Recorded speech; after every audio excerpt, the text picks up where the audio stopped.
aucune société civile du monde ne peut cautionner un coup d'État, qui est un coup de force.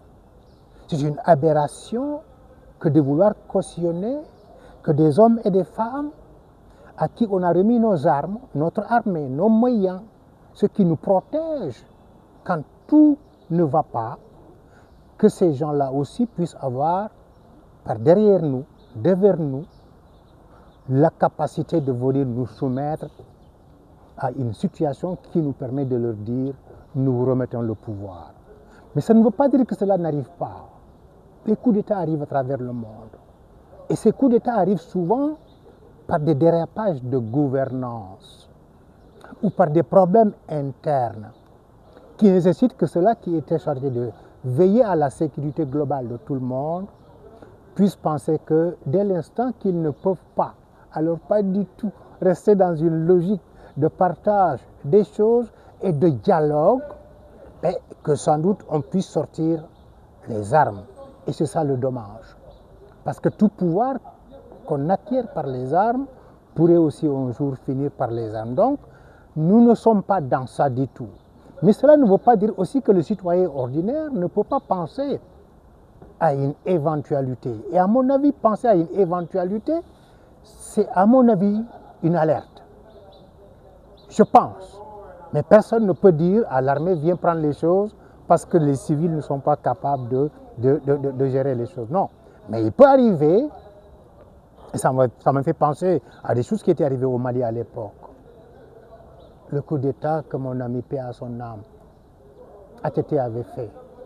Lorsque je suis allé au Mali pour le rencontrer, la bête question que je lui avais posée, cher ami, comment as-tu fait pour faire le coup d'État? Il me répond, mais Diouf, un coup d'État ne se raconte pas.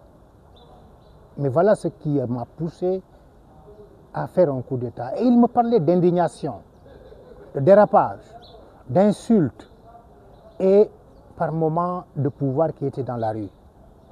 Je m'en arrête là, mais dans cette salle, les discussions que nous avons eues, c'est des discussions qui ne peuvent pas cautionner l'appel à un coup d'État.